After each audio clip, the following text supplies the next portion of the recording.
Nausea rose in her throat like a familiar tide. Sophia barely had her eyes open before she threw back the comforter and sprinted to the bathroom, managing to slam the door just before her stomach emptied itself completely. For 2 months, every single morning had begun the same way, with this exhausting ritual over the toilet, after which she felt utterly wrung out. Splashing her face with cold water, Sophia stared at her reflection in the mirror. A pale face, dark circles under her eyes, sharp cheekbones. In those 2 months, she had lost 15 pounds, though she'd never been overweight. Her colleagues at the pharmacy had already started whispering behind her back. She would catch fragments of conversations about anorexia and nervous exhaustion. The bathroom door creaked open, and Alex's worried face appeared. "Again?" he asked softly. Sophia nodded, unable to speak. Her husband came closer, wrapped his arms around her shoulders, and she smelled the familiar scent of his woody cologne with notes of bergamot. "What if we see another doctor? Mom says she knows a gastroenterologist, a really good specialist." At the mention of her mother-in-law, Sophia tensed involuntarily but tried not to show it.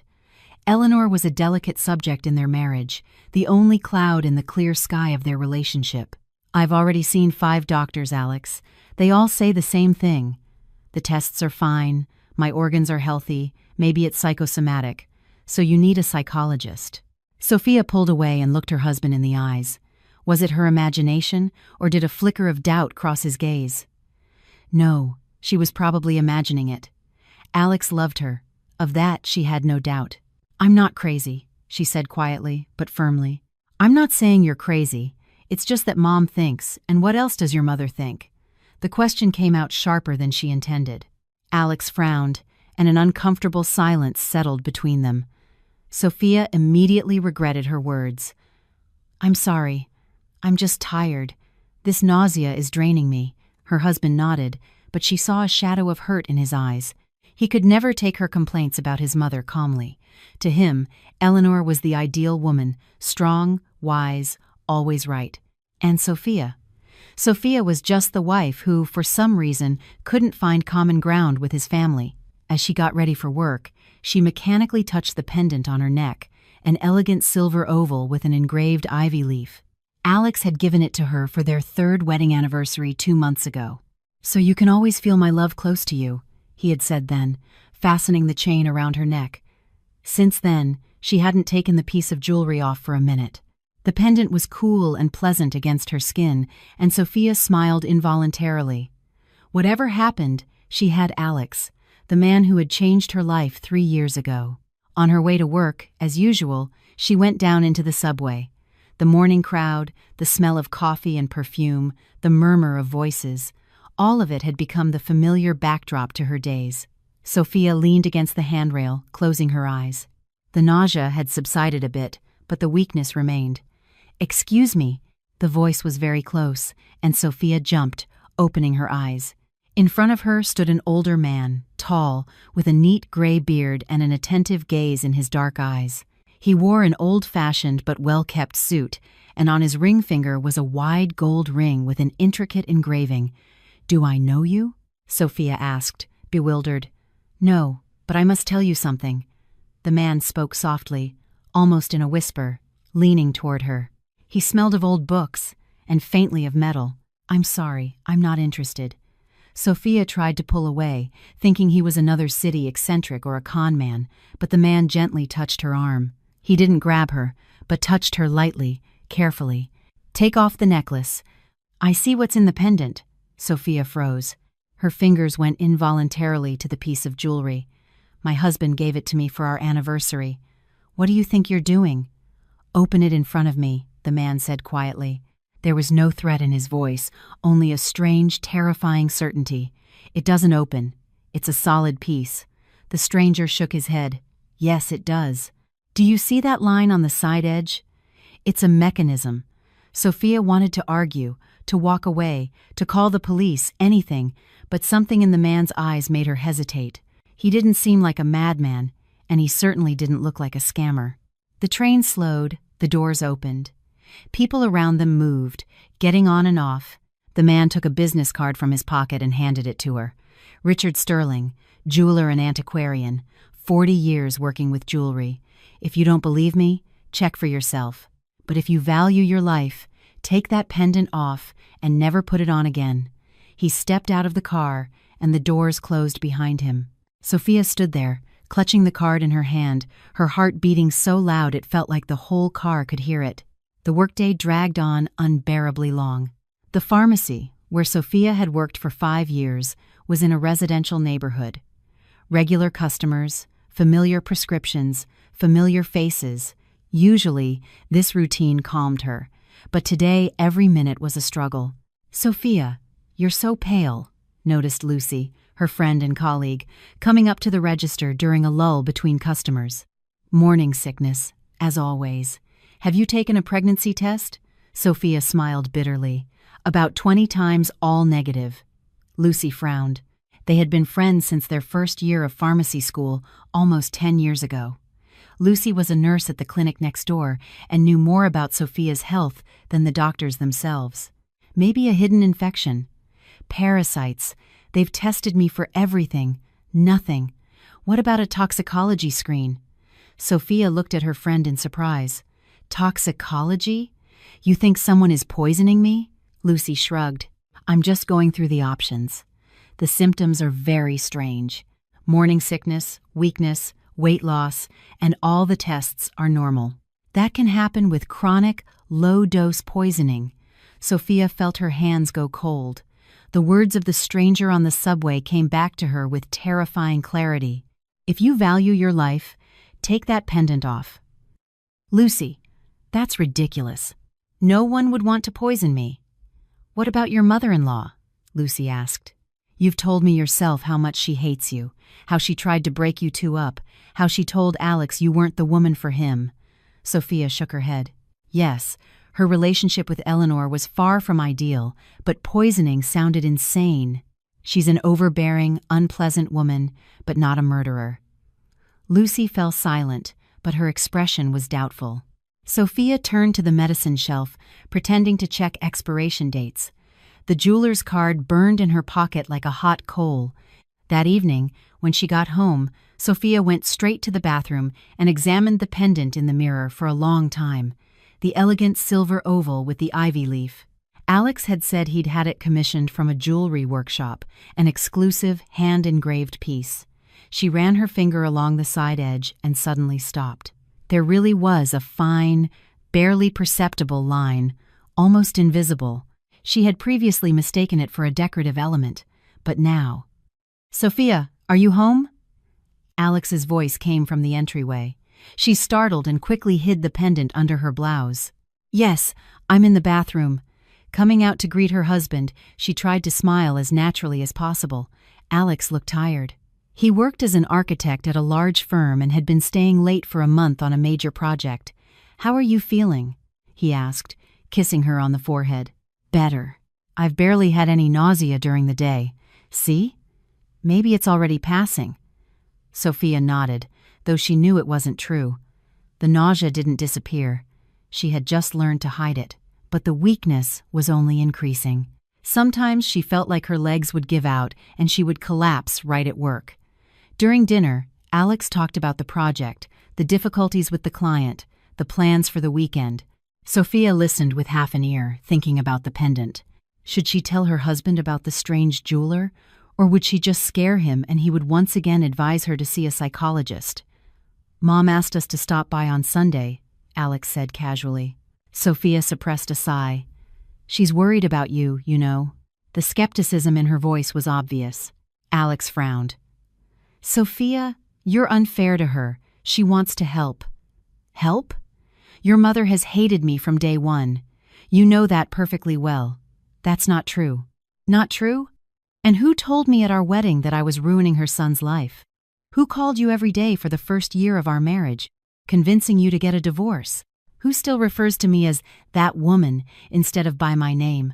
Alex put down his fork. "She has a difficult character, but she's my mother, and that means I have to endure her humiliations?" A heavy silence fell. Sophia watched as her husband struggled within himself, between his love for her and his loyalty to his mother. That struggle had been going on for the 3 years of their marriage, and each time it ended the same way. Alex would try to please both, and Sophia would be the one to suffer. "Let's not argue," he said finally. "You're sick. I'm tired. Let's talk about this later." Sophia wanted to retort but held back. He was right. They were both too exhausted for this conversation. At night, she lay awake, listening to her husband's even breathing beside her.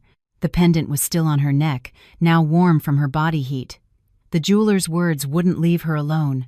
What had he seen in that piece of jewelry, and why was he so sure it was dangerous? The memory of her first meeting with her mother-in-law surfaced on its own, unwanted but inevitable. It was 4 years ago in a restaurant with a panoramic view of the city.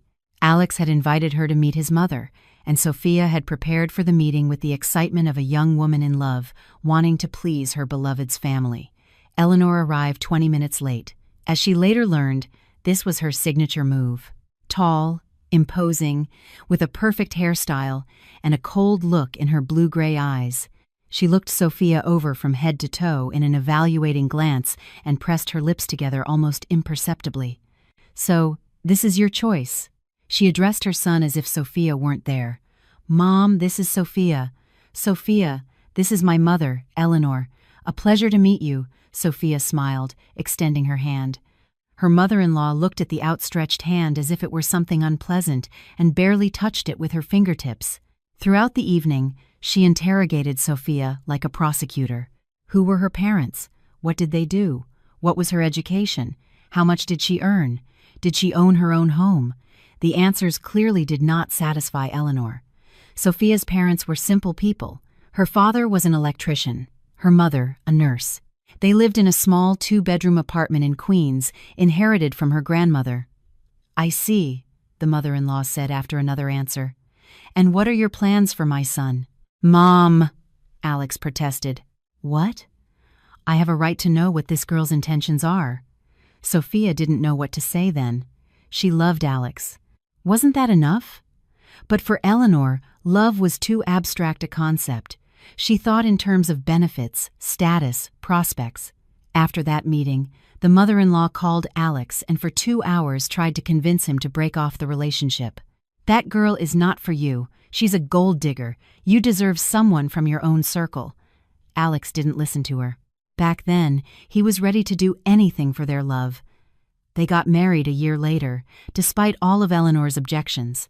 At the wedding, the mother-in-law sat with a stone face and ostentatiously left right after the ceremony, without staying for the reception. "You've ruined my son's life," she whispered to Sophia before leaving. "He will never forgive you for this." 3 years had passed since then. Eleanor hadn't given up. She had just changed her tactics. Now she didn't make open scandals, but acted more subtly. She called Alex every day, complained about her health, demanded attention. At every meeting, she found a way to humiliate Sophia, a comment about her hairstyle, her clothes, her cooking. "I'm surprised you haven't poisoned your husband with your casseroles yet," she said once at a family dinner. Sophia remembered how her heart sank at those words and how Alex remained silent, pretending not to have heard. Dawn came too quickly. Nausea hit her with the first rays of sun, stronger than usual. Sophia barely made it to the bathroom. She vomited so much that her vision blurred, and when it was over, she collapsed strengthlessly onto the cold, tiled floor. What was happening to her? Why couldn't the doctors find anything? The pendant was cool against her skin, as if reminding her of its presence. Suddenly, Sophia felt an irresistible urge to rip it off, to throw it away, to get rid of it forever. But it was a gift from her husband, the only piece of jewelry he had ever chosen for her. And yet, with trembling hands, she unfastened the clasp and left the pendant on the shelf above the sink. Then, with an effort, she got up, washed her face, and went to the kitchen. Alex had already left for work. He got up early to avoid the traffic jams. On the table was a note. "Breakfast is in the fridge. Love you. Don't forget about Sunday." Sunday. The visit to her mother-in-law. Sophia crumpled the note and threw it in the trash. The day passed strangely. Without the pendant, she felt better. The nausea didn't disappear completely, but it became less intense. At lunchtime, Sophia was even able to eat normally for the first time in weeks. "You look better today." Lucy noted during a break. Seriously, you have some color. You look like a person again. Sophia was lost in thought. Could the pendant really be connected to her condition? It sounded crazy. But that evening, she took out the jeweler's card and examined it for a long time. Richard Sterling, jeweler and antiquarian. Appraisal, repair, expertise. The address indicated a small workshop in an old part of the city. Should I go? She thought. At least to find out what he meant. But at the last moment, she changed her mind. That old man probably just wanted to pull her leg, get some money out of her for an expensive appraisal or repair. There were so many scammers in the city. She put the pendant back on and went to sleep. The next morning began with such a severe attack of nausea that Sophia lost consciousness in the bathroom. She woke up on the cold, hard floor. Her head was spinning, and she had a metallic taste in her mouth. "What's happening to me?" she whispered into the void. Barely getting up, she looked in the mirror and shuddered. The face of a seriously ill person stared back at her gray, gaunt, with a bluish tint under her eyes. She had never felt so bad. Her hands went on their own to the pendant's clasp. She took it off and left it on the shelf, just like the day before, and as if by magic, she felt the pressure in her stomach ease slightly. That day she didn't go to work. She called in sick. She spent the whole day at home without the pendant, and by evening she felt almost normal. She had dinner, watched a movie, even took a short walk in the courtyard. And before bed, she put the jewelry back on, afraid that Alex would notice its absence and get upset. The morning greeted her with another attack. Now there was no doubt. 2 days without the pendant, relative relief. 2 days with the pendant, a horrible state. It couldn't be a coincidence. "I'm going crazy," Sophia told herself, but her hands were already dialing the number from the business card. Richard answered on the third ring. "Sterling. Hello, we met on the subway a few days ago. You told me about my pendant." A pause, then a voice filled with relief. "You finally called. Thank God. I was afraid I hadn't made it in time." "Hadn't made it in time? For what?" "To save you, my dear girl, to save you." Richard Sterling's workshop was in an old building near downtown, with high ceilings, narrow windows, and creaky wooden floors. The sign above the entrance read, "Jewelry Workshop, Appraisal, Repair, Expertise." Since 1978, Sophia pushed the heavy door and found herself in a small room filled with glass display cases. Behind the counter, bent over a magnifying glass, sat the same man from the subway. "Come in," he said without looking up. "Did you bring the pendant?" "Yes." Sophia took the jewelry out of her pocket and placed it on the counter. Richard Sterling set aside his work and carefully examined the pendant without touching it. Then he put on thin gloves and took the jewelry in his hands. "I didn't introduce myself properly. Richard Sterling.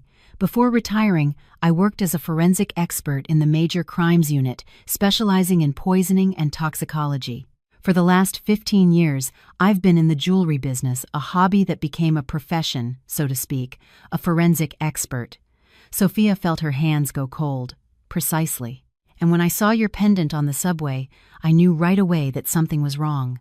You see, I've worked with poisonings for too many years not to recognize the characteristic symptoms, the color of your face, the dark circles, the general exhaustion, a classic picture of chronic intoxication. But the doctors didn't find anything because they weren't looking in the right place. They were analyzing your body, when what needed to be analyzed was your environment." He turned the pendant on its side. "Do you see this line? It's not decorative, it's a hidden mechanism." Richard took a thin tool resembling a dental probe from a drawer and carefully inserted it into the barely visible slit on the side of the pendant. There was a soft click, and the pendant opened into 2 halves. Sophia stifled a cry. Inside, in a special hollow, lay a tiny capsule, no bigger than a grain of rice. It was semi-transparent with a dark substance inside. "What is this?" she whispered. "This, my dear friend, is the explanation for your illness. A microcapsule with a substance that is released upon contact with human body heat. You wear the pendant on your chest, the warmest place. The capsule heats up, its walls become permeable, and the poison slowly but surely enters your system through the skin." Sophia felt like she was going to faint. Richard quickly sat her down in a chair and gave her a glass of water. Breathe. Take a deep breath. Who? Who did this? I don't know that, but I can tell you for sure that this is not a manufacturing defect or an accident.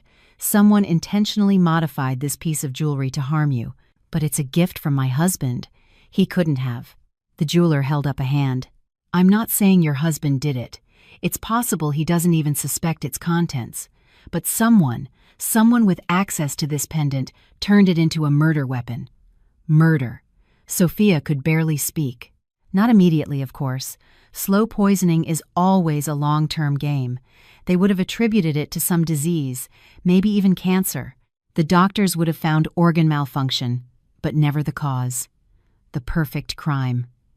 Sophia covered her face with her hands. She couldn't process it. Who could want her dead? And most importantly, why? We need to run a test, Richard continued. Determine what exactly is in this capsule and find who put it there. It's too soon for the police. We don't have proof of a crime, only a suspicion. First the analysis, then we decide how to proceed. Sophia nodded. Her head was spinning. Do you have someone you trust? Friends? Family? My friend Lucy is a nurse. Good. We might need her help. And for now, not a word to your husband. I understand it's difficult, but until we know who is behind this, we can't take any risks. Leaving the workshop, Sophia felt as if the world around her had collapsed and been rebuilt, but in a distorted, nightmarish way. The husband she loved had given her a poisoned pendant. The mother-in-law who hated her, could it be possible? No, it was too much. It was impossible. But the capsule with poison was very real, and someone had put it there. She spent the whole evening as if in a daze. She made dinner, talked to Alex about his work, watched TV, but she did everything mechanically, like an automaton. Only one thought was spinning in her head. You're a little off today, Alex noted before they went to sleep. I'm just tired. Are you still not feeling well? A little. She swallowed to get rid of the lump in her throat. Alex, where did you buy my pendant? He looked at her, surprised. At a jewelry store on Madison Avenue. Why? Just curious. Did you pick it out yourself? Well, yes. I mean, Mom helped me choose it. She knows a lot about jewelry. Sophia felt as if icy fingers were squeezing her heart. Your mother? Yes. I showed her several options, and she said this one was the most beautiful. Why do you ask? No reason, just wanted to know. She turned to the wall so her husband wouldn't see her face. Eleanor had helped choose the pendant. Eleanor, who from the very first day had dreamed of getting rid of her. But to suspect her mother-in-law of attempted murder was madness.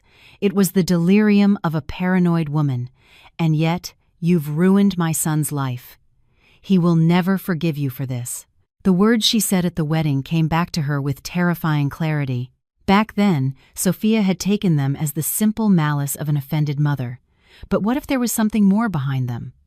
The next day, she met Lucy at a coffee shop near work. Her friend listened to her story with growing horror. My God, Sophia, are you sure? The jeweler showed me the capsule. It was inside the pendant, tiny, with a substance inside, and he thinks it's poison. He's a former forensic expert. He says the symptoms are typical of chronic poisoning.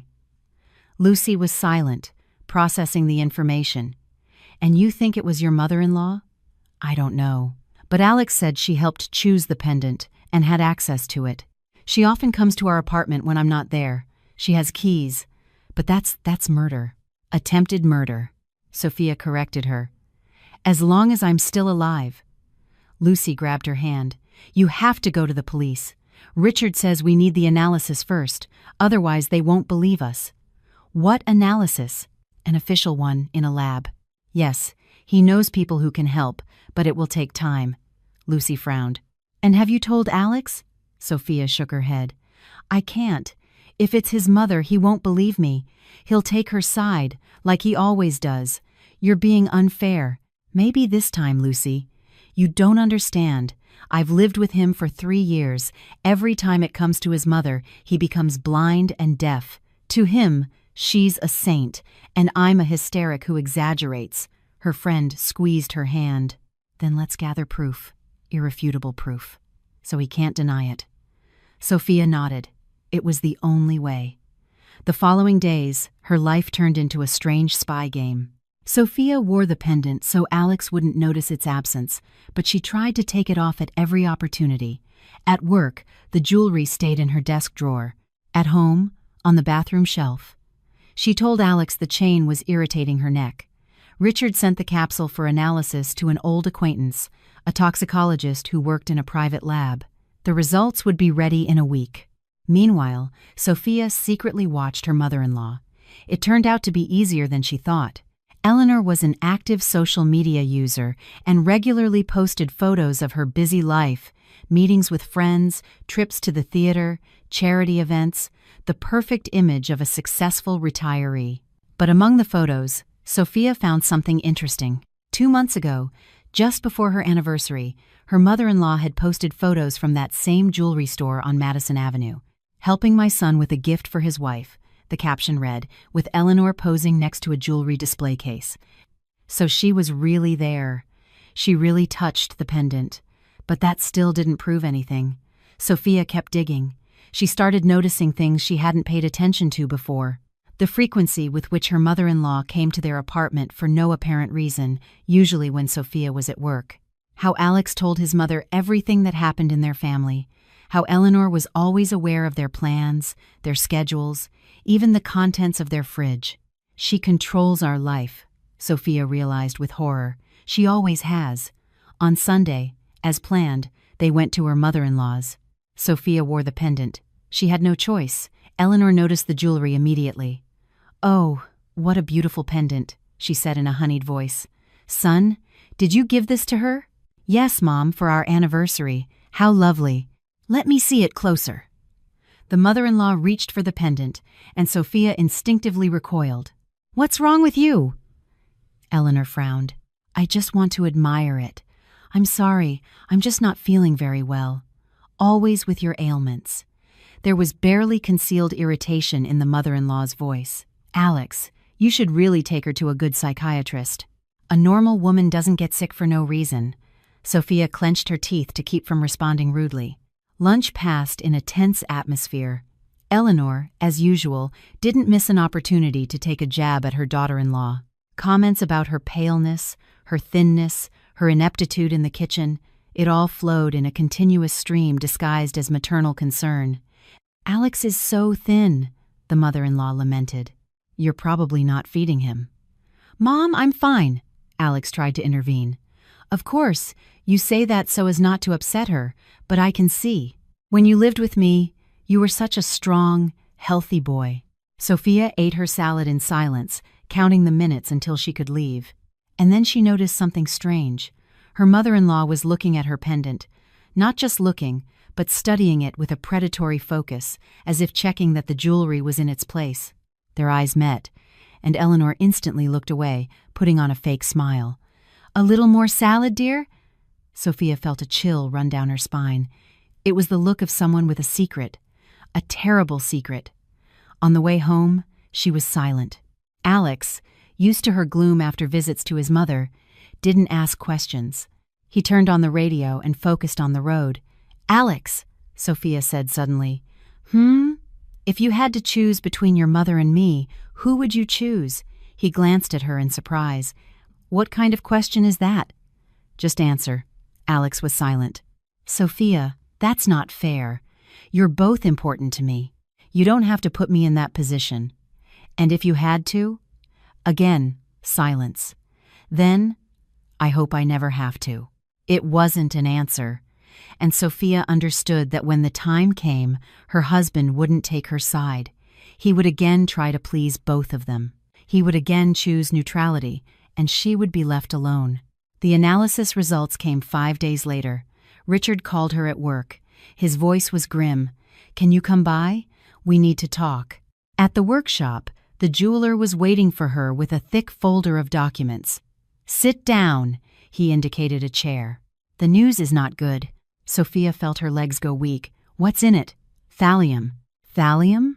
"A heavy metal, one of the most toxic to humans. It used to be used to poison rats, but then it was banned.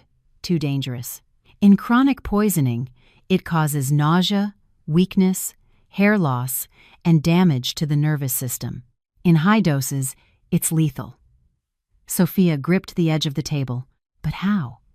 How did it get into the pendant? That's the main question. Richard opened the folder. The capsule was custom-made. It wasn't an accident. Someone knew what they were doing. The walls of the capsule are made of a special material that becomes permeable at temperatures above 86 degrees. When you wear the pendant, it warms up from your body, and the thallium is slowly released through the skin. But where would a normal person get thallium? It's not easy to get, but it's possible. It used to be sold in rat poisons. Now, of course, it's banned, but on the black market, or if someone kept old stock. Sophia remembered her mother-in-law's house, an old stately apartment with a storeroom full of junk. Eleanor boasted that she never threw anything away. "You never know what might be useful. I need to check something," she said. "What exactly?" "My mother-in-law has a storeroom. She keeps everything, including old chemicals. Maybe—" Richard frowned. "That's dangerous. If she's really behind this and for now, it's just a guess she won't stop." "I know, but I need proof." "Then be careful, and don't go alone." Sophia nodded. She already knew who she would take with her. Lucy received the idea with mixed feelings. "Sneaking into your mother-in-law's house? Sophia, you're crazy." "It's not sneaking, it's a legal inspection. Alex will give me the keys and won't ask what for. I'll tell him I want a recipe from an old cookbook. He's at work all day anyway." Lucy shook her head. "This is a bad idea. Do you have a better one?" Her friend was silent. There was no better idea. The plan was simple. Sophia would ask her husband for the keys to his mother's apartment under the pretext that Eleanor had promised her a recipe from an old cookbook. Then, while her mother-in-law was at her weekly Opera Lovers Club meeting, she and Lucy would enter the apartment and inspect the storeroom. It sounded like a plan from a bad detective movie, but Sophia couldn't think of anything better. Alex gave her the keys without asking too many questions. He was too busy with his project to get into details. "Just don't leave anything messy." "Mom doesn't like it," he asked. Sophia promised. On Thursday evening, when Eleanor left for the opera, the two friends stood in front of her apartment door. "Ready?" Lucy whispered. Sophia nodded and inserted the key into the lock. Her mother-in-law's apartment was just as she remembered it, impeccably clean, exquisitely decorated, and cold. Everything was in its place, and every object seemed to say, "Don't touch me." "Where's the storeroom?" Lucy asked. "The door is in the kitchen. There are stairs leading down." They walked through the hallway, trying not to make any noise, even though the apartment was empty. Sophia found the storeroom door old, wooden, with a heavy lock. "Damn, it's locked. Do you have the key?" "Alex only gave me the one for the front door." Lucy examined the lock. "It's an old one, the kind you can open with a hairpin. Can you do it?" Her friend smiled. "As a kid, I had access to all the neighbors' sheds. 5 minutes later, the lock clicked open. Sophia pushed the door, and a smell of dampness and dust hit them. The stairs were steep and dark. Sophia turned on her phone's flashlight and started down. Lucy followed her. The storeroom was large, a real labyrinth of shelves filled with boxes, jars, and old junk. Everything was stored there, from grandmother's dishes to antique typewriters. "What are we looking for?" Lucy whispered. "I don't know exactly. Chemicals, poisons, something suspicious." They split up to search the storeroom faster. Sophia methodically examined the shelves, opening jars and boxes. Most of them contained harmless junk, old photos, documents, Alex's childhood toys. And then she froze. On the bottom shelf, behind rows of dusty jam jars, was a tin box with a faded inscription. Sophia took it, wiped the lid, and read, "Potent rodenticide. Contents, thallium sulfate." Her heart started beating so fast she was afraid it could be heard. With trembling hands, she opened the box. Inside was a half-empty bag of gray powder. "Lucy," she called in a choked whisper. "Lucy, I found it." Her friend ran over and froze, staring at the box. "That's it. Thallium sulfate, the same substance that was in the pendant." Lucy photographed the find with her phone. "We need to take this as evidence." Sophia nodded. She was about to grab the box when they heard the sound of a door opening upstairs. They froze. Footsteps, Someone was walking around the apartment, then Eleanor's voice, "Alex, are you here?" Sophia and Lucy looked at each other in horror. The mother-in-law had come back early. "This way," Sophia mouthed silently and pulled her friend into a dark corner of the storeroom behind an old wardrobe. They hid, holding their breath. Footsteps could be heard upstairs. Eleanor was walking through the kitchen. "How strange," her voice came. "The storeroom door is open." The footsteps approached the stairs. Sophia squeezed her eyes shut. "The lock must have broken again," the mother-in-law muttered. "I need to call a locksmith." The sound of the door closing, the click of the lock. They were trapped. "Damn it," Lucy whispered. "Shh." Sophia put a finger to her lips. Silence reigned upstairs. Apparently, Eleanor had gone to another part of the apartment, but now it was impossible to get out. "What do we do now?" Lucy asked, barely audible. "Wait. Sooner or later, she'll go to bed. And what if she doesn't?" Sophia didn't answer. She didn't know. They spent 3 hours in the storeroom, 3 hours in the dark, cold, and fear of being discovered. Lucy periodically checked her phone. No service. The thick walls blocked the signal. Finally, around midnight, they heard footsteps upstairs. The mother-in-law went to her bedroom. The kitchen light went out. "Let's wait another hour," Sophia decided. Let her fall soundly asleep.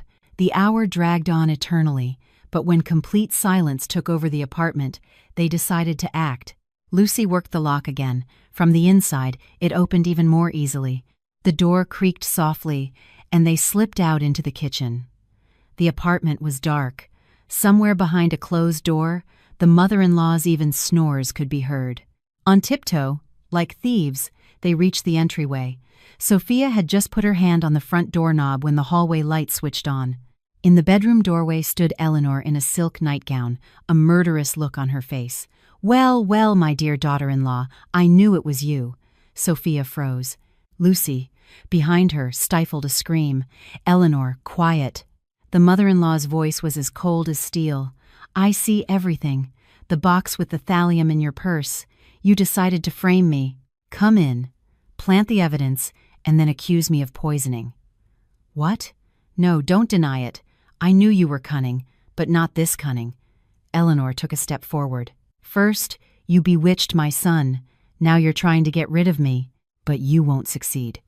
Do you hear me? You won't succeed." She took out her phone. "I'm calling Alex and the police right now. Let's see how you explain why you broke into my house in the middle of the night." "Wait," Sophia cried. "It wasn't me. It was you. You put the thallium in my pendant." The mother-in-law let out an unpleasant, cackling laugh. "What nonsense. Have you gone completely mad? I always told Alex, that woman isn't right in the head. It's not nonsense. There's an analysis. Richard." "Who?" "Richard? Some old man from a shabby workshop who's willing to sign any paper for money." Eleanor was dialing a number. "Let's see what the police have to say." Sophia, in desperation, looked at Lucy. She was pale, clutching her phone. And then her friend stepped forward. "I recorded everything." The mother-in-law froze. "What did you record?" "Everything. Everything you just said." Lucy held up her phone. "I turned on the recorder when we were in the storeroom, just in case. And now I have your words about the thallium, about how you knew about it. You've incriminated yourself." Eleanor turned pale. That's illegal. Recording without consent. Poisoning people is illegal," Sophia said quietly. "For 2 months, I've been dying from your poison. Every morning I woke up in hell, and you were there, smiling. I didn't do anything. The thallium in the storeroom, the pendant, you helped pick it out. You had access to it. You often come to our apartment when I'm not there. That's circumstantial evidence. It doesn't prove anything. And the analysis? The capsule with your fingerprints on it? Do you think the forensic team won't find anything?" The mother-in-law fell silent. Her face, usually haughty and confident, now showed fear. "What were you trying to do?" Sophia asked. "Kill me? Or did you just want me to get sick so Alex would leave me?" Eleanor swallowed hard. "You're not worthy of him. And for that, I deserve to die? I didn't want to. I thought you would just get sick. You'd become weak, helpless, and Alex would see how pathetic and useless you really are and leave you himself. But thallium is lethal. "I didn't know," the mother-in-law cried. "I thought it would just make you suffer a little." Sophia looked at this woman, until recently so fearsome and all-powerful, and felt only emptiness.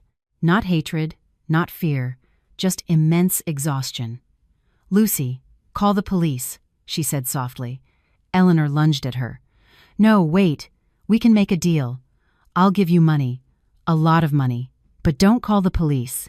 "It's too late," Sophia replied. "Much too late." The police arrived in 20 minutes.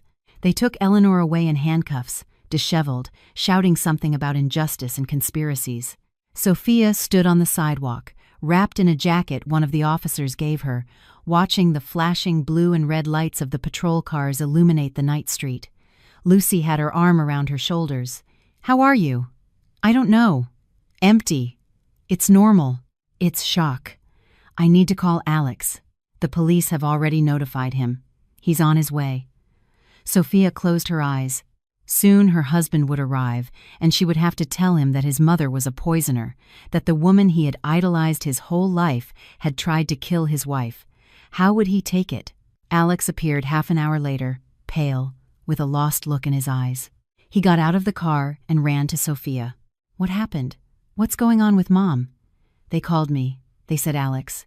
Her voice was low, tired. "We need to talk." They were sitting in the car, Sophia and Alex. The police had finished questioning the witnesses and left. Lucy had gone home in a cab after hugging her friend, and they were left alone. In the silence of the night, under the dim light of the street lamps, Sophia told him everything from the beginning. The morning sickness that hadn't let up for 2 months, the jeweler on the subway who saw what she hadn't noticed, the thallium capsule hidden in the pendant, the analysis that confirmed the worst suspicions. Alex listened in silence. His face was expressionless, like a mask, and only the white knuckles of his fingers gripping the steering wheel betrayed his inner tension. When she finished, a long, heavy, unbearable silence fell. "You don't believe me, do you?" Sophia said quietly. "It wasn't a question. Alex's voice trembled. "I don't know what to think. It's my mother. She couldn't. There's an analysis. There's the thallium found in her storeroom. There's a recording where she admits it. She was in shock. You caught her off guard in the middle of the night. People say crazy things when they're scared." Sophia closed her eyes. There it was, what she had feared so much. He was choosing his mother again. "Alex, your mother has been poisoning me for 2 months. Every day I wore that pendant, poison was entering my body. You saw how I was wasting away, how I couldn't eat, how I was fainting, and you think it's a coincidence? But why? Why would she do it? She said it herself. She wanted me to get sick, for you to see me as weak and pathetic, so you would leave me." Alex slammed his fist on the steering wheel. "This is insane. My mother is not a murderer. And who put the thallium in the pendant? Did I poison myself?" He turned to her, and in his eyes she saw something terrible. Doubt. He was actually considering that possibility. "Alex," her voice turned icy, "do you really think I'm capable of something like that?" "No, I don't know. I don't understand anything." He got out of the car and started pacing the sidewalk, holding his head. Sophia got out after him. "Alex, listen, no," he turned sharply. "I can't talk about this now. I need to think. I need to see Mom. Talk to her. She's at the station. They won't release her until the trial. I'll find a way." He got back in the car and drove off, leaving Sophia alone on the deserted street. She watched the taillights disappear and felt something inside her break, slowly and painfully. She took a cab home. The apartment met her with silence and darkness. Sophia turned on the light in the entryway and froze in front of the mirror. An exhausted woman with a dull gaze stared back at her. She wasn't wearing the pendant. They had taken it as evidence. Strangely, without it, she felt freer, lighter, or maybe it was just the nervous exhaustion that had numbed all her senses. She went to bed without undressing and fell into a heavy, restless sleep. The morning brought a headache and a text from Lucy. "How are you? Call me when you wake up." Sophia called her friend. "Hey, I'm still alive." Alex came by. He left, said he needs to think and talk to his mother. Lucy swore. "He still doesn't believe you? He's torn. It's his mother, Lucy. He can't just accept that she's a criminal, And you're his wife, the victim. He should be on your side." Sophia sighed wearily. "He should be, but he won't be. At least not right away. And what are you going to do?" "Wait. I have no other choice." The day passed in a strange haze. Sophia didn't go to work. She called in sick, which wasn't far from the truth. She stayed home, drinking tea, looking out the window. The phone didn't ring. Alex didn't call. In the afternoon, the detective showed up, a tired, middle-aged man with sharp eyes. He asked questions, took a statement, asked her to clarify details. Sophia told him everything, from the first symptoms to the late-night entry into her mother-in-law's apartment.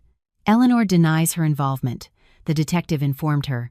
She says the thallium belonged to previous tenants and that she didn't touch the pendant after it was purchased. But the recording is ambiguous. Her lawyer claims the words were taken out of context, said in a state of stress. Sophia felt the floor give way beneath her. So now what? The forensic analysis. The criminalists will examine the pendant for fingerprints. They will compare the composition of the thallium from the capsule and the jar in the storeroom. If it matches, that will be solid proof. And if it doesn't, the detective fell silent.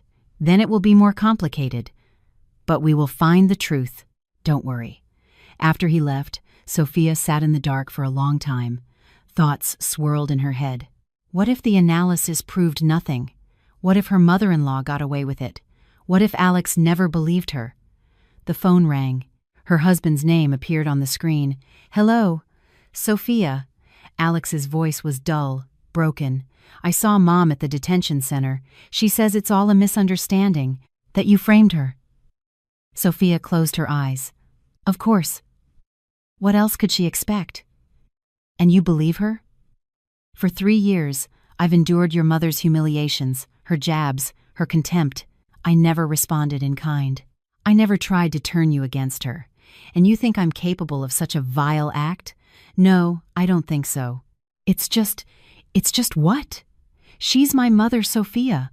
I can't just accept that she wanted to kill you, then believe the facts, the analysis, science. If she's innocent, it will be proven. But for now, all the evidence points to her." Alex was silent. Sophia could hear his heavy breathing on the other end of the line. "I need time," he said finally. "How much?" "I don't know. I'm going to stay at a friend's for a while. I need to be alone, to think about everything." Sophia's heart sank. "You're leaving?" "I'm not leaving. I'm just taking a break. At a time like this, when I've just found out I've been poisoned for 2 months, when I need your support the most." "Sophia, please, don't push me. I can't right now." "Can't what?" "Stand by your wife? Protect her? Believe her?" Her voice trembled with pain and anger. For 3 years she had endured. For 3 years she had stayed silent when she should have screamed. And now, when the truth had finally come out, he was choosing neutrality again. "I'll call you," Alex said and hung up. Sophia threw the phone onto the sofa and burst into tears. For the first time in these crazy days, tears streamed down her cheeks, her body shaking with sobs, and she didn't try to hold them back. She was alone, completely alone. The next few days blended into a gray, formless blur. Sophia went to work, mechanically performed her duties, returned to an empty apartment.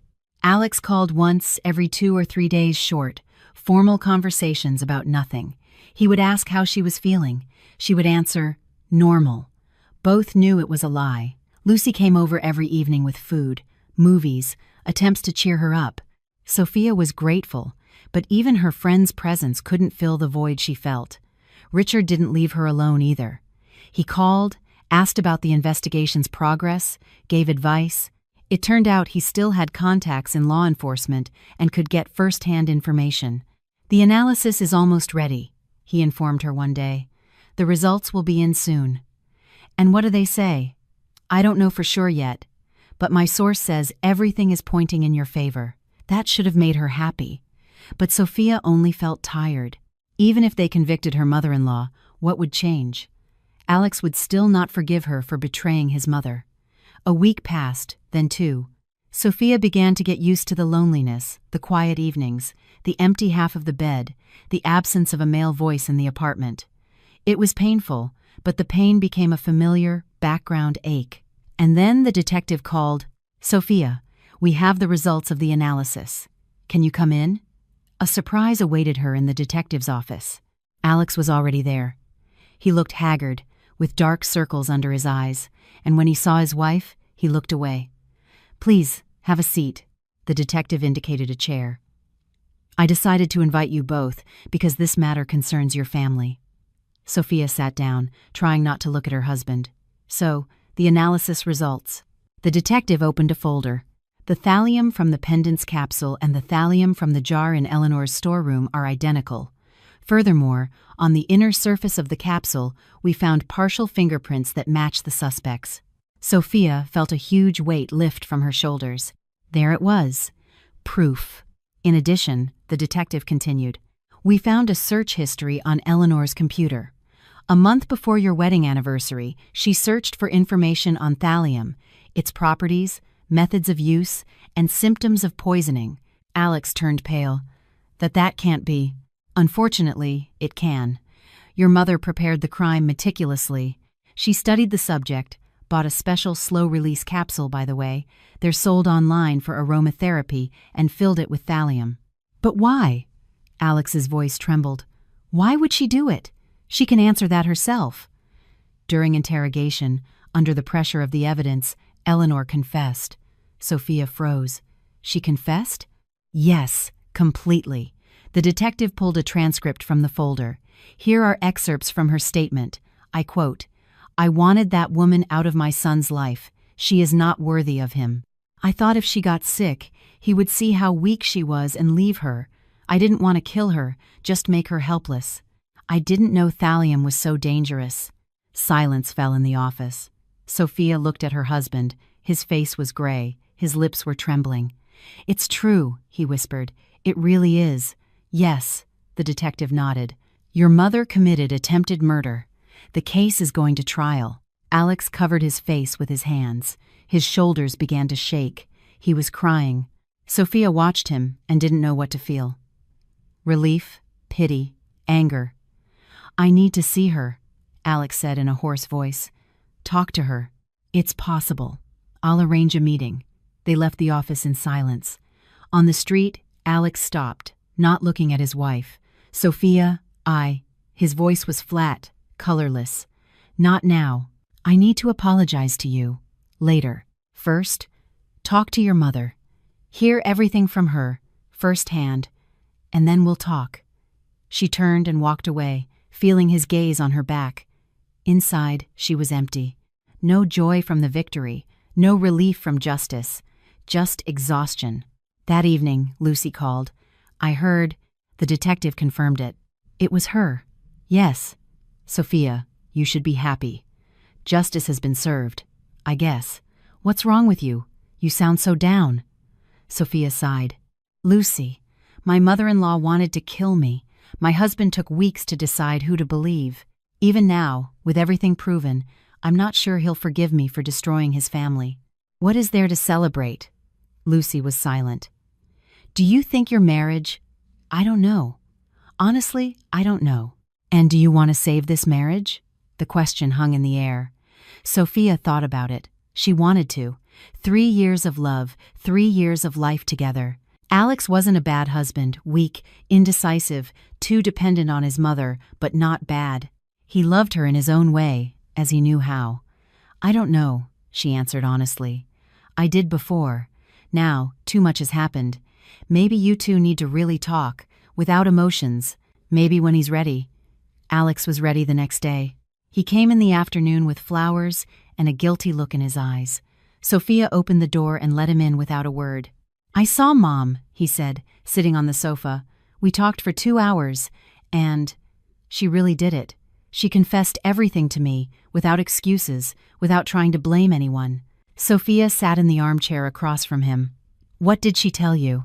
Alex took a deep breath. "That she hated you from the first day, that she considered you unworthy of me, that I'm her only son, and she couldn't stand another woman stealing me from her. And that's why she decided to poison me? She says she didn't want to kill you, just make you sick. Alex, thallium is lethal. If I had worn that pendant for a few more months, I know." His voice broke. I know. And God, Sophia, I'm such an idiot. I didn't believe you. I defended her when I should have been defending you. He covered his face with his hands. I almost lost you because of my own blindness. Sophia watched him, broken, defeated. A part of her wanted to go to him, to hug him, to comfort him. Another part, the part that had suffered for weeks, demanded justice. You took her side, she said softly. When I needed your support the most, you left. I know, and I'll regret it for the rest of my life. That's not enough. Alex looked up. What do you mean? Words. Apologies. I'll regret it. They're just words. You've always said the right things, Alex, and then you did what your mother wanted. But now? Now what? She'll be in prison. She won't influence our life anymore, but you'll still be the same person. A person who can't choose, who tries to please everyone and ends up betraying those who love him most. Alex stood up and came over to her. He knelt in front of the armchair. Sophia, listen to me. I know I screwed up. I know I should have believed you from the beginning, but I was in shock. Finding out your mother is a criminal? It's like the world caves in under your feet. And how do you think I felt? Finding out my mother-in-law wanted to kill me and my husband believed her more than me. He lowered his head. You're right. I have no right to ask for forgiveness. No, you do. But forgiveness isn't a button you can press. It's a long and painful process. Alex looked into her eyes. Are you saying there's a chance? That we can… I don't know, Alex. I really don't. Right now, I'm hurt. I feel pain and resentment. I can't pretend everything is okay. I'm not asking you to pretend. I'm asking you to give me a chance to prove that I can change. Sophia was silent for a long time. 3 years of love, 3 years of hopes. Was it all for nothing? All right, she said finally. One chance. But if you ever again, there won't be a next time. I swear. He took her hand and kissed it. Sophia didn't pull away, but she didn't respond to the gesture either. She had too many doubts. You should go, she said. I need to be alone. Alex nodded, stood up, grabbed his jacket. I'll call you tomorrow. Call me. When the door closed behind him, Sophia sat in the dark for a long time. Her heart was torn between love and resentment, hope and fear. She didn't know what would happen, but one thing was clear. Forgiving would not be easy. The trial against Eleanor was held 3 months later. Sophia sat in the courtroom, her hands clasped in her lap. Next to her was Lucy, her loyal friend, who hadn't left her side for a minute. Alex sat at the other end of the room, alone. Since that night, their relationship had been strange, not cold, but not close either. He would come over, they would talk, sometimes have dinner together, but he was still sleeping at his friend's place. Until you're ready, he had told her. I'll wait. And he waited patiently, without reproach. He sent her texts every day without demanding anything, just a good morning and a good night. He would bring her groceries when she forgot to go to the store. He would drive her to work when she was running late. Small things. But from these small things, something new was emerging. They brought Eleanor into the courtroom in handcuffs. She had aged a lot in those months. She had lost weight. She was stooped. Her hair had turned completely white. But her gaze was still the same, cold and contemptuous. When she saw Sophia, a flicker of hatred crossed her face. The session lasted several hours. The prosecutor read the evidence. The lawyer tried to mitigate the accusation. Eleanor sat upright, with a stone face. When she was given the last word, she stood up and scanned the room. I don't regret it, she said. This woman destroyed my family. She took my son from me. I was defending my child, like any mother would. Sophia felt her heart sink. Even now, on the defendant's stand, the mother-in-law did not admit her guilt. Mrs. Eleanor, the judge frowned. You are accused of attempted murder. Your victim, your own daughter-in-law, you consider that a defense? I consider it a mother's love. A murmur went through the courtroom. The judge banged his gavel. Silence. The sentence was harsh. 8 years in prison. They led Eleanor away, and she didn't even turn to look at her son. Alex sat motionless, staring straight ahead. Sophia could see a muscle twitching in his jaw. After the session, they met in the hallway. "Alex, don't say anything." His voice was hoarse. "I'm fine." "No, you're not." He looked at her. His eyes were red, his face gray. "They gave her 8 years. 8 years for my mother. She tried to kill me." I know, Sophia, but she's still my mother." Sophia was silent, and then she did something she hadn't done in 3 months. She went up to him and hugged him. Just hugged him, without words. Alex flinched, and then he held her tightly, desperately. "Forgive me," he whispered. "For everything, for all of it."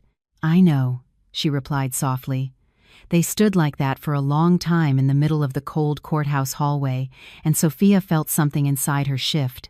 The resentment hadn't disappeared. It would take a long time to go away. But next to it, something else had appeared, something like hope. That night, Alex came home not for a visit, but to stay. "If you'll have me," he said, standing in the doorway with a duffel bag. Sophia stepped aside, letting him in. "I can't promise everything will be like it was before.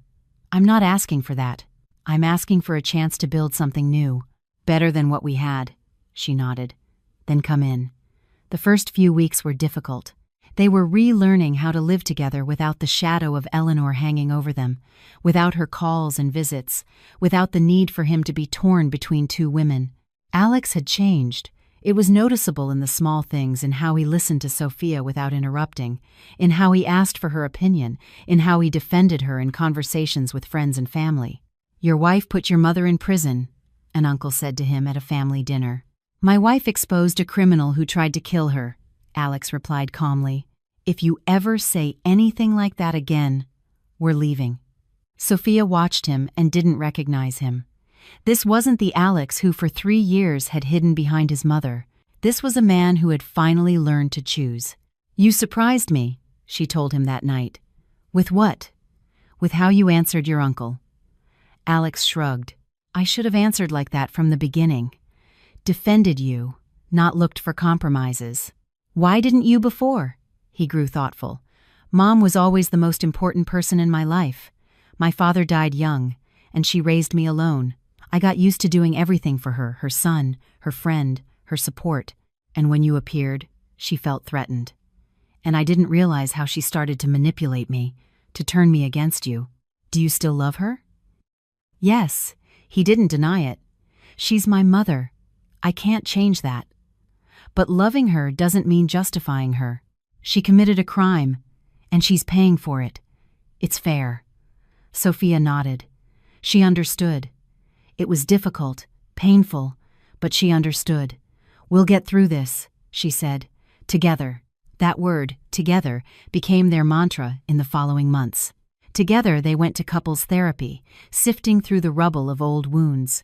Together they planned a future free from the mother-in-law's shadow. Together they learned to trust each other again. Richard visited them sometimes. He brought old books on jewelry, told stories from his time as an expert. He and Sophia became friends. A strange friendship between a young woman and a retired criminalist, but a sincere one. "How did you find me back then?" she asked him one day. "On the subway." Richard smiled. "I wasn't looking for you. It was a coincidence. I was on my way to work. I saw you pale, exhausted, and the pendant on your neck. You know, when you work with poisonings for so many years, you start to notice things others don't. The color of your face, your weakness, it all pointed to chronic intoxication. And then I looked at the pendant and noticed that line. If it weren't for you, I'd be dead." "Perhaps, but you're not. You're alive, healthy, and everything will be fine." And everything, indeed, began to be fine. Slowly, gradually, but it was getting better. Sophia's health returned. Without the poison in her body, the nausea disappeared completely. Her appetite came back, she gained weight. 6 months after the trial, she looked like a different person, rosy-cheeked, energetic, with a sparkle in her eyes. Her relationship with Alex was also improving. They learned to talk honestly, openly, without fear of hurting each other. They learned to argue constructively and to reconcile without resentment. "Are you happy?" he asked her one evening as they sat on the balcony, watching the sunset. Sophia thought for a moment. "Yes, not like before, in a light, carefree way, but in a real, deeper way. Me too. He took her hand and intertwined their fingers. You know, I'm glad all this happened. Not the poisoning, of course, but what came to light. I was living in an illusion, Sophia. I thought my mother was perfect, that you could love two women equally without hurting anyone. Now I realize how naive I was. And how do you see it now? I understand that love is a choice, every day, every minute. And I choose you. Sophia leaned her head on his shoulder. I choose you too. And at that moment, she realized that yes, they had gotten through it. Not immediately, not easily, but they had made it. A year passed, a year that changed everything. Their relationship, their outlook on life, their understanding of each other. Sophia sometimes caught herself thinking that she was grateful for that terrible time, not for the pain or the fear, but because it had lanced the abscess that had been poisoning their marriage from the beginning. Eleanor was in prison. Alex went to see her once every couple of months. Sophia didn't object. She understood that whatever her mother-in-law had done, she was still his mother. To cut that tie completely would be to force her husband to choose. And she didn't want to repeat Eleanor's mistakes. How is she? Sophia would ask after each visit. She's aged a lot. And what does she say? Alex would shake his head. Always the same. That I betrayed her, that I chose you, that she'll never forgive me. Does it hurt to hear that? It used to. Now I just feel sorry for her. She still doesn't understand what she did. She still sees herself as the victim. Sophia would hug her husband, and he would bury his face in her hair. These moments of intimacy were special to them, not passionate, but profound. Two people who had been through hell and found each other again. Work at the pharmacy continued. Her colleagues, who had learned her story from the news, Eleanor's case had received wide media coverage, looked at her with a new respect. Sophia didn't like those looks, but she endured them. You're a real hero, a young intern told her. I'm not a hero, I'm just a survivor. But you uncovered the crime yourself, without the police? Not alone. Friends, casual acquaintances helped me. I couldn't have done it alone. It was the truth. Lucy, Richard, even the detective. They had all played their part. Sophia had learned her lesson. Asking for help is not a weakness. Richard became a sort of grandfather to her, the one she never had. He visited on Sundays. He brought old books and pastries from his favorite bakery. They would drink tea in the kitchen, and he would tell stories from his practice, sometimes terrible, sometimes funny, always instructive. You know what surprises me most about people? He said one day. What? Their capacity for self-deception. Eleanor sincerely believed she was protecting her son. She didn't see herself as a criminal. In her worldview, she was a loving mother fighting for her child's happiness, and that's the scariest part. Why? Because it's impossible to convince such a person. They live in their own reality, where they are the hero and everyone else is the villain. No evidence, no arguments can break down that wall. Sophia grew thoughtful. She remembered her mother-in-law's face at the trial, cold, contemptuous. I don't regret it, not a shadow of a doubt, even under the threat of prison. How can you live with people like that? She asked. You can't. You have to stay away. You did the right thing by breaking that vicious circle, but Alex still goes to see her. That's his choice and his right. The important thing is that he has learned to see her as she is, without illusions. The spring of that year came early and was warm. Sophia loved this time of year, when the city woke up from its winter slumber, when the air smelled of melted snow and the first flowers. She and Alex often walked in the evenings, holding hands like they did at the beginning of their relationship. Do you remember how we met? He asked one day. Of course. You spilled coffee on me in a bookstore and then spent 2 hours apologizing until I agreed to give you my number. You were so funny, all red and stammering. I just couldn't believe such a beautiful girl would talk to me. Sophia smiled. She remembered that day in detail. The smell of fresh ink, his flustered smile, the coffee stain on her favorite blouse. I thought then, what a clumsy and cute guy. And I thought, she's the one, the woman of my life. Really? Really. From the very first moment, I knew I wanted to be with you. They stopped by a fountain in the park. The jets of water sparkled in the rays of the setting sun. "Alex, I want to tell you something." He turned to her, and a shadow of concern crossed his eyes. "Is something wrong?" "No. Well, yes, but something good." Sophia took his hand and placed it on her belly. "I'm pregnant." A moment of silence. And then his face lit up with such joy that her eyes filled with tears. "Really? Seriously?" "Totally serious. 8 weeks." Alex swept her up in his arms and spun her around until she let out a little shriek.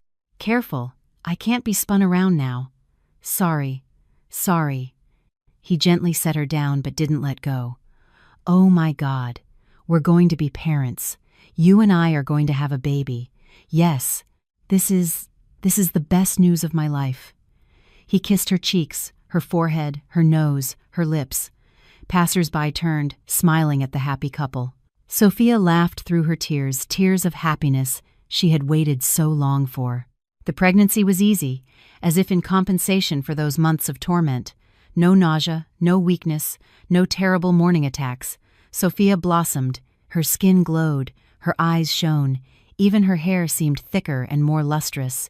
"You're beautiful," Alex told her every morning. "I'm fat.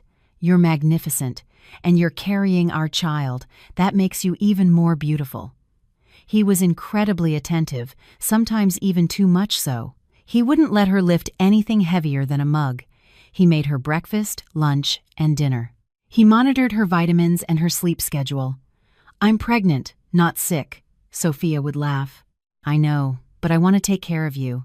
I want to make up for all the time I was an idiot." "You've already made up for it 100 times over." "Well, one more time won't hurt." Lucy came over every week, bringing fruit, baby magazines, endless advice about pregnancy. "You need to walk for at least an hour a day." "I walk. And eat right." "I eat right. And no stress." "Lucy, you're worse than a mother-in-law." Her friend froze, realizing the double meaning of the phrase. Then they both burst out laughing. "Well, at least I'm not poisoning you," Lucy said through her laughter. "That's true. You're just smothering me with your care. It's my job. I'm the godmother. We haven't decided on godparents yet. I've already decided for you. No objections will be accepted." Sophia hugged her friend.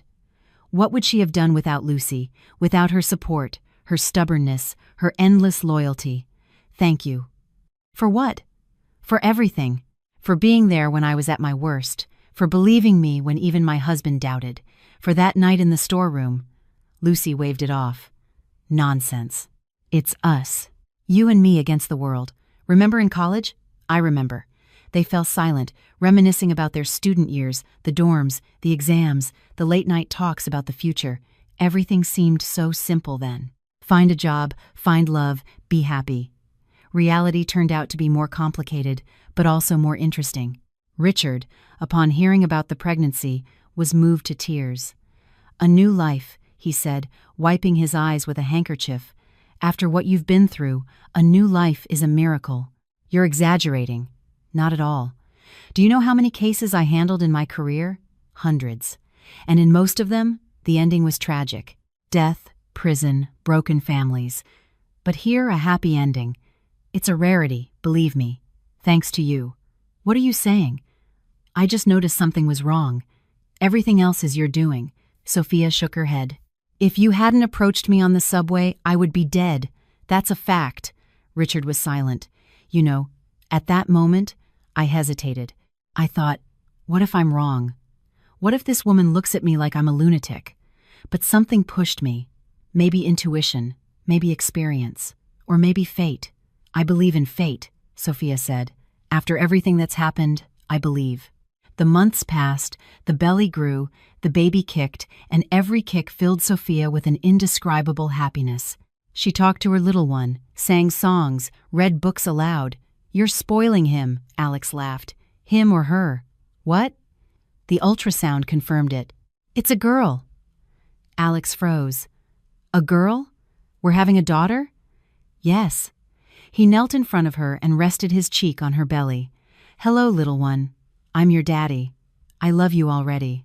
Sophia stroked his hair, her heart overflowing with tenderness.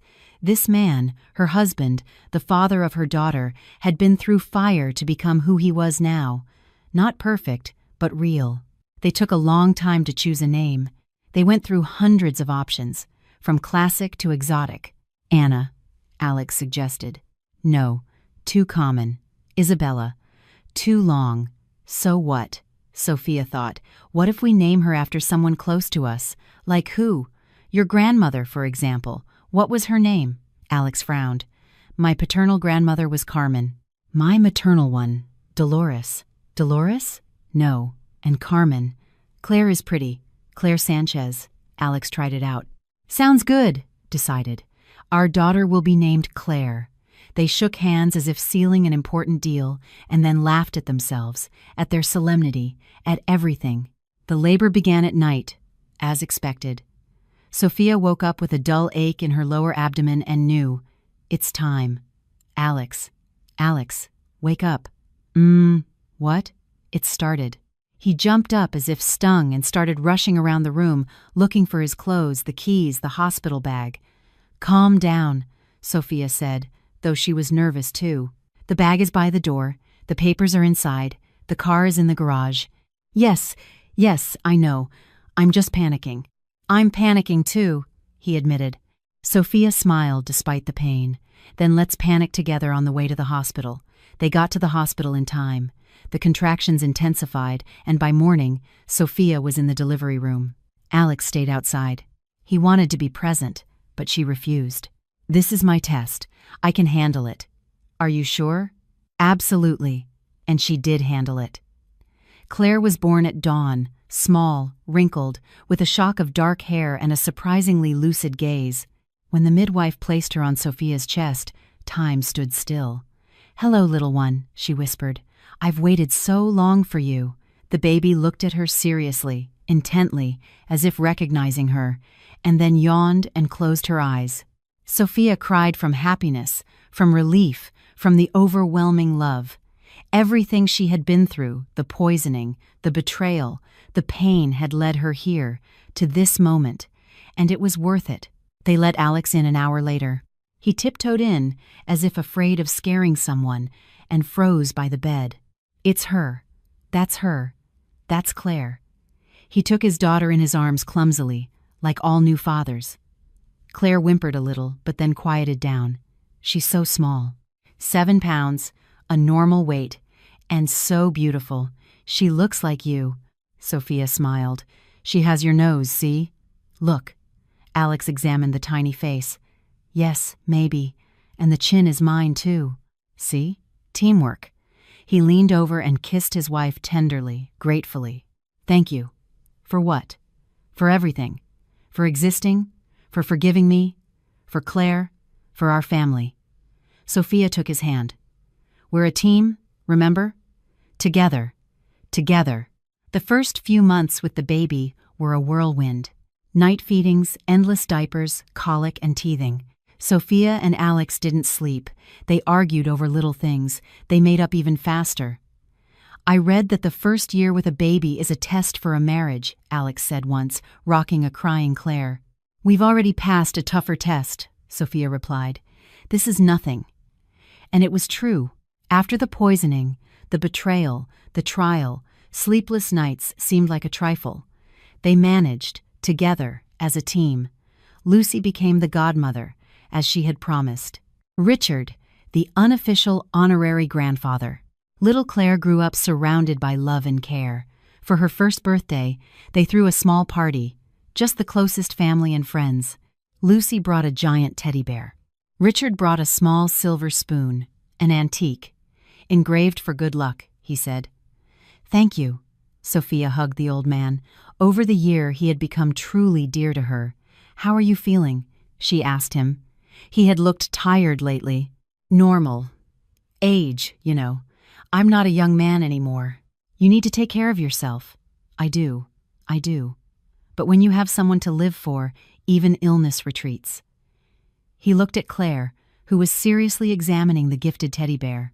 A wonderful girl, just like her mother. Alex says she looks like him. Then both of you, the best of both. That evening, after the guests had left and Claire was asleep, Sophia and Alex sat in the kitchen, finishing their tea. "It's funny," she said. "What is? A year ago, we were in the worst kind of hell. And now, everything is fine. Really fine." "Yes. Do you miss the old life?" Alex thought for a moment. "Sometimes. Not my mother, but the illusion that I had a perfect family. It was comfortable, you know, to believe that everything was okay. And now I know the truth. It's more painful, but it's more honest." He took her hand. "And you know what? I wouldn't trade this honesty for anything." Sophia nodded. She understood. Me neither. They fell silent, and it was a good silence, full of understanding, closeness, and love. Claire grew into an incredible child. At 2, she was already forming sentences. At 3, she asked endless questions about everything. Sophia left her job at the pharmacy to devote herself to her daughter. Alex worked for both of them. He was promoted, and now they could afford it. "You don't regret it?" he would ask her. "Not for a second. This is the best job of my life." And it was true. Watching her daughter grow, teaching her new things, seeing the world through her eyes, nothing could compare to this happiness. Eleanor was still in prison. Alex continued to visit her, less frequently, once every 3 or 4 months. He always came back quiet, lost in thought. "How is she?" Sophia would ask. "The same. Nothing has changed." He no longer shared the details, and she didn't ask. It was his pain, his cross to bear. She could only be there for him. One day he came back from a visit especially pensive. "Sophia, I want to ask you something." "What is it?" "Mom," she asked to see Claire, "at least in a photo." Sophia tensed. "Did you show her?" "No. I told her I would talk to you first." She was silent. A part of her wanted to refuse outright. That woman had tried to kill her. What right did she have to see her daughter? But another part understood that she was Claire's grandmother. Whatever she had done, "I'll think about it." Alex nodded. "Thank you for not saying no right away." She thought about it for several days. She consulted with Lucy, who was categorically against it, and with Richard, who told her the decision was hers. "It's your family," he said, "and your right to forgive or not." "I don't know if I can forgive." Forgiveness is a process, not an event. Sometimes it takes a lifetime, but it starts with a small step. A week later, Sophia gave Alex a photo of Claire, a small one, where the girl was smiling at the camera, holding a teddy bear. "Can you show her this?" He looked at her with gratitude. "Are you sure?" "No. But it's the right thing to do. Claire has a right to know she has a grandmother, even if she did terrible things. Thank you." He hugged her tightly, gratefully, and she realized it was another step toward healing. Not forgiveness, not yet, but a movement in that direction. The years went by. Claire went to preschool, then to school. She grew up to be a smart, curious girl with a strong character, a true mix of her parents. "Who did she get this stubbornness from?" Alex would laugh. "From you, of course." "That's a lie. You're the stubborn one here. I'm persistent. It's different." They argued like all families, but their arguments were different. No poison, no manipulation, no third parties trying to stir up trouble between them. Eleanor was released from prison when Claire was 7. Her sentence had been reduced for good behavior. Alex went to pick her up. Sophia stayed home. She wasn't ready for that meeting. Maybe she never would be. He came back late that night, alone. "How did it go?" "Strange. She's aged so much. Completely gray, very quiet." "What did she say?" "She asked for forgiveness." Sophia froze. "What?" For the first time in all these years, she said she thought a lot in prison, that she realized how wrong she was, that she ruined our lives. Yours, mine, and hers. "And did you believe her?" Alex was silent. "I don't know. I want to believe her, but I'm scared." "Scared of what?" "That it's another manipulation, that she hasn't really changed." Sophia nodded.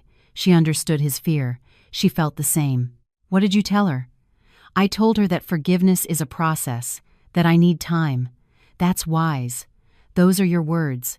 You said them to me once." She smiled. "I'm glad they came in handy." Eleanor settled in a small apartment on the outskirts of the city. Alex helped her financially. Sophia didn't object. Her mother-in-law was an old, sick, and lonely woman. Whatever she had done, that punishment was harsh enough. The first meeting between Sophia and Eleanor took place 6 months after her release. Sophia prepared for a long time, mentally and emotionally. She didn't know what to expect. Her mother-in-law opened the door, and Sophia barely recognized her, thin, stooped, with a dull gaze. There was nothing left of the imperious, self-assured woman who had once terrified her. "Hello," Eleanor said softly. "Hello." A pause. Then the mother-in-law stepped aside. "Come in." The apartment was small and sparsely furnished. On the wall was a single photo, the same one Alex had brought her in prison, Claire with the teddy bear. "Would you like some tea?" "Yes, thank you." They sat at a tiny kitchen table. Eleanor poured the tea with trembling hands. "I'm glad you came. Alex asked me to." "I know, but you could have refused." Sophia nodded. "I could have, but I didn't. I wanted to look you in the eye." "And what do you see?" Sophia looked into her mother-in-law's face. "Aged, changed. I see the woman who tried to kill me, and the woman who paid for it." Eleanor looked down. "I didn't want to. I didn't think." "You didn't think it was so dangerous." "I know. It's not an excuse." "No, it's not an excuse." Silence. Then Eleanor spoke softly, her voice broken. "When Alex brought you home, I was scared. He looked at you in a way he never looked at me. I realized I was losing him, and I couldn't accept it. You weren't losing him. He loved you, but he loved me too. And it seemed to me there wasn't room for both of us in his heart." Sophia shook her head. "That's not true. There's always room in the heart for those you love. You yourself poisoned his feelings for you with your jealousy, with your intrigues. Long before that pendant." The mother-in-law flinched. "You're right. I know you're right. But I was blind then. And now? Now I see. Late, but I see." They sat drinking tea for another hour. The conversation was difficult, painful, but necessary. Sophia didn't forgive her. Not yet. But she took a step toward it. "I want to see my granddaughter," Eleanor said as they parted. "If you'll let me." Sophia thought about it. "Not now. Maybe in time. When I'm ready. I understand. And one more thing. Yes, if you ever, even once, try to turn Claire against me, to deceive or manipulate her, I will never let you near her again. Is that clear?" Eleanor nodded. "Clear. I won't. I swear." Sophia left without looking back. Alex was waiting for her on the street. "How did it go?" "Normal. Better than I expected." He hugged her. "You're an incredible woman. You know that?" "I know." They laughed together, like in the old days. The first meeting between Claire and her grandmother took place a year later. Sophia prepared her daughter for a long time. She explained that Grandma had been sick and had done bad things, but that she was better now. "Like a cold?" Claire asked. "Something like that. But in her head, and now she's healthy? I hope so." The meeting was on neutral territory, in a park. Eleanor came with a gift, a book of fairy tales. "Hello, Claire," she said, her voice trembling. "I'm your grandmother." Claire looked at her seriously, with the same gaze as her mother. "Mom says you were sick." "Yes, but I'm better now." "That's good. Being sick is bad." Eleanor smiled for the first time in a long time. "Yes, it's bad, but I'm well now." She handed her the book. "This is for you." Claire took the gift and thanked her politely. Then she turned to Sophia. "Mom, can we go to the swings?" "Of course." The girl ran to the playground. Sophia and Eleanor were left alone. "Thank you," the mother-in-law said quietly. "Thank you for giving me this chance." "Don't thank me. Thank Alex," he insisted, "but you agreed." Sophia was silent. "I'm not a saint, Eleanor. I haven't forgotten what you did, and I'm not sure I ever will. I'm not asking you to forget, but I'm tired of hating. It takes too much energy. Energy that I want to spend on my family, on my daughter, on being happy. That's wise. It's practical." They fell silent, watching Claire, who was swinging on the swings, laughing with joy. "She's beautiful," Eleanor said. "Yes, we tried, and you succeeded. It wasn't the end of the story." The relationship with Eleanor remained complicated, not hostile, but not close either. Sophia couldn't bring herself to love her mother-in-law, but she learned to coexist with her for the sake of her husband, her daughter, and her own peace of mind. Richard died when Claire was 10. Peacefully, in his sleep, with a smile on his face, Sophia cried at his funeral as if he were her own family. "He saved me," she told Alex. "If it weren't for him—" "I know. I want Claire to remember him." "She does, and she will." They put his photo on the mantelpiece, next to the family pictures. Richard smiled from it with his wise smile, and it seemed to Sophia that he was still nearby, looking out for her. Lucy got married late, at 42, but happily. Her chosen one was a doctor from her clinic, a calm, reliable man with kind eyes. "I finally hit the jackpot," she laughed at the wedding. "You deserve it. We both do. You hit yours earlier, me later. The important thing is that we hit it." Sophia hugged her friend. "I'm so happy for you, and I for you. I always have been." They danced together, the two friends who had been through thick and thin. Behind them were years difficult, joyful, different. Ahead of them were more years, and they faced them together. One evening, when Claire was already 12, she came to Sophia with a question. "Mom, is it true that Grandma wanted to poison you?" Sophia froze. She knew this conversation would come one day, but she wasn't ready. "Where did you hear that?" "I found it on the internet. There are articles about the trial." Sophia C. Hill. "The internet remembers everything. It's true. But why?" "Because she was sick, not in her body, but in her soul. She loved Dad so much that she couldn't stand him loving someone else. But that's silly. You can love lots of people at once. You can. But she didn't understand that." Claire thought for a moment. "And have you forgiven her?" Sophia was silent. "I'm learning to forgive. It's hard, you know. When someone hurts you badly, it's impossible to forgive right away. But holding a grudge is even harder. That's why I'm learning." "And how's it going?" "Slowly. A little better every day." Claire hugged her mother. "You're the best mom in the world. And you're the best daughter." They stood like that, hugging in the quiet room, and Sophia thought about the long road she had traveled. From that exhausted woman on the subway, saved by an unknown jeweler, to a happy wife and mother. The road had been hard. There were times when she wanted to give up. There were moments of despair and pain. But she endured. They endured, together with Alex. And it was worth it. That same evening, Alex found his wife by the window. She was watching the sunset, red, golden, incredibly beautiful. "What are you thinking about?" he asked. "About life. About how everything turned out. Do you regret anything?" Sophia thought for a moment. "No, not even the bad things. Because without the bad, there wouldn't have been the good. We wouldn't be who we are now." Alex came up and hugged her from behind. "I love you. I love you too. Thank you for not giving up, for giving me a chance. Thank you for taking it."